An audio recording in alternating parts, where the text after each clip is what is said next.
at that.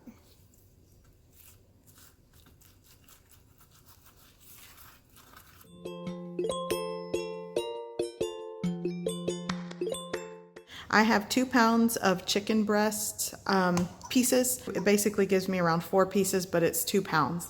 You could do this for chicken tenders, and if you're doing bone-in chicken, obviously the cook time and the marinade time will vary, but today I'm using boneless, skinless chicken breast, 2 pounds. You could use these seasonings, salt, pepper, or rubs and spices of your choice. This is what I'm going with today.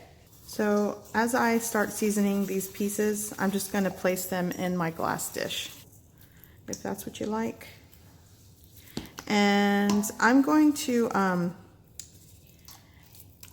marinate these for at least 2 hours. Whoops, that kind of came out. Overnight for best results, really. And I know a lot of you, when you do fried chicken, you know, you do the buttermilk. A buttermilk brine works. It's really up to what you like. So I'm going to cover this with cling film and just let it set in the refrigerator for at least 2 hours overnight for best results.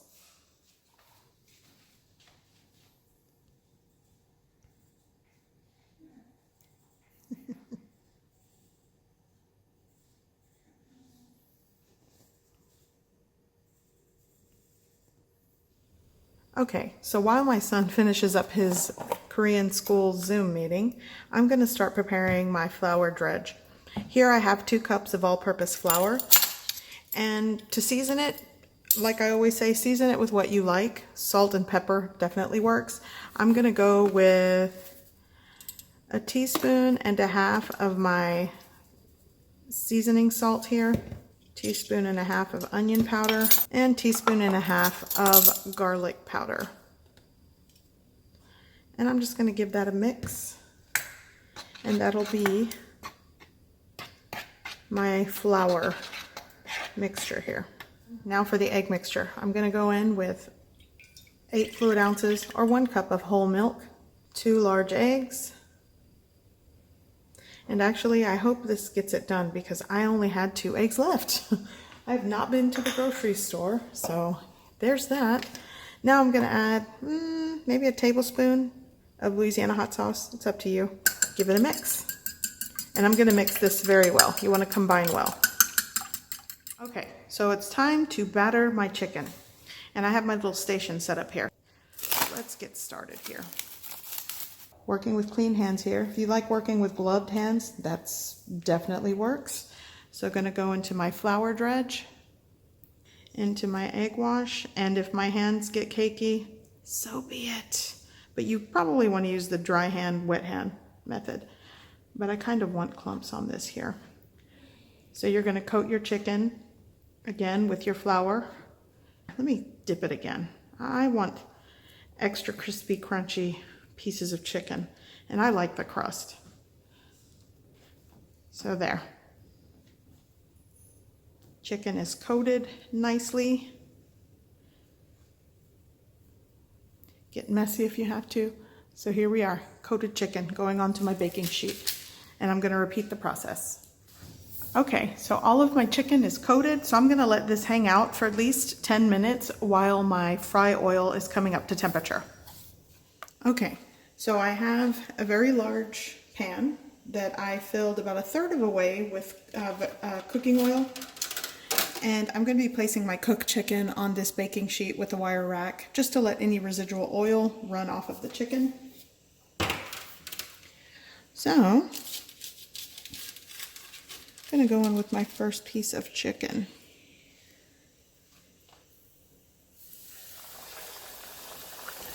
There we go. There we go. Your fry oil should be around 350 degrees Fahrenheit. The temperature will drop because if you're and think about it, if you're working with really cold chicken, the cook time is also going to vary. These are very thick pieces, but it also depends on how thick your chicken breast pieces are. I sort of butterflied these open, so it might not take as long as the 8 to 12 minute cook time suggestion. But you want to make sure your chicken is cooked through and reaches 165 degrees Fahrenheit in the center.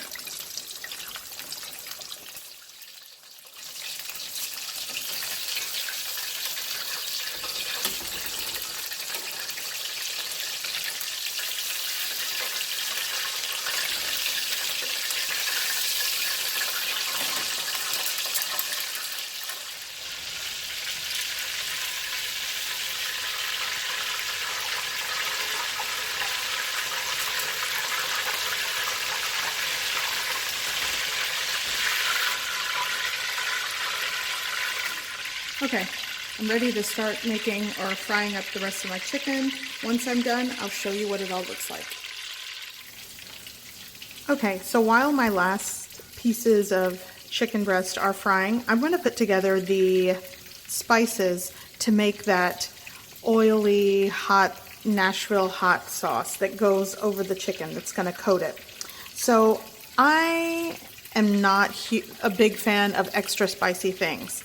So I kind of divided the ratio into more of a medium to milder sauce. But if you like things spicier, maybe add 2 tablespoons of cayenne pepper. But I'm going to go with 1 tablespoon of cayenne pepper. And even the other ingredients that I put in this, the ratios of how you want to, put it together, it's up to you. It's up to your preference.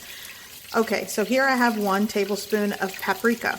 And actually, I added, in that tablespoon, I added half of a teaspoon of smoked paprika. I like the flavor. You don't have to do that. I also have 1 tablespoon of light brown sugar, half a teaspoon of, garlic powder. I have half a teaspoon of onion powder, half a teaspoon of salt. And again, if you want things with a little more sweetness to balance out maybe the saltiness, add more brown sugar. If you want things saltier, add more salt. It's all up to you. I'm going to give that a mix. And I actually forgot one more ingredient here. Like a 1/4 teaspoon to a 1/2 teaspoon of cracked black pepper. And that's it. And the only other thing I'm going to do is I'm going to add maybe 2/3 of a cup of oil to this. Give it a good mix, and it's going to be the hot frying oil. You'll see what I'm talking about. And this is what's going to coat our chicken. Okay, so I just finished frying my last piece of chicken, and take a look at this. Here is my fried chicken breast. As you can see, that one sort of turned into a chicken tender. It ripped off another piece. Here I have my fry oil that I just turned off, so here's what I'm going to do for that sauce. Okay, so here's my spice mixture. By the way, it kind of gets, there we go. So here's my spice mixture, and I'm going to take probably, I would say maybe a 1/2 cup to 2/3 of a cup of this oil. And then you'll want to just carefully mix it. And this is what I'm going to flavor my fried chicken with to give it that Nashville hot chicken. And like I stated earlier, you want things spicier, add some more cayenne pepper and play around with the ratios to suit your taste buds. Oh yeah, this is it. And you'll want to give it a taste to make sure you like what you're tasting. Okay, so here's my chicken, and just give it a mix. I'm going to kind of pour it over, and then I'll go over with a brush. This, oh my gosh. Look at that.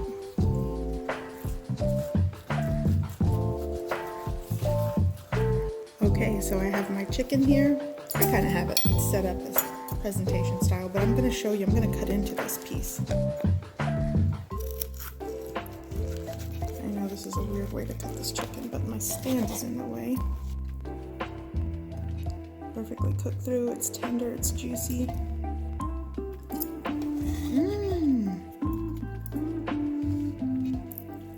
Oh yeah. And that still has heat to it. Ooh.